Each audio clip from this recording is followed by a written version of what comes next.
Welcome to the video absolutely no one was asking for. Is the GoPro Hero 3 good enough in 2020? To find out, we're taking it underwater.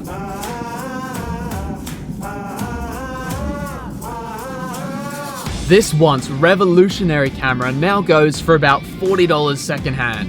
And maybe this is nostalgia talking, but I remember this thing being an absolute beast. And part of me wants to show that it survived the test of time.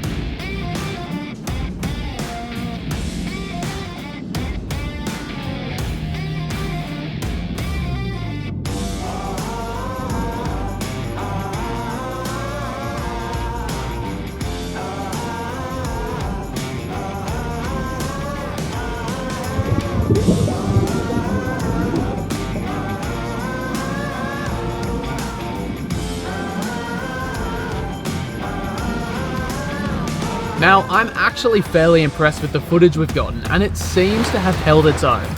But there is one very good reason why you should not buy the Hero 3 in 2020. And that's because for an extra $5, you can pick up the Hero 4. Now, you're probably thinking this video's wasted your time. And you're right, but hope you enjoyed.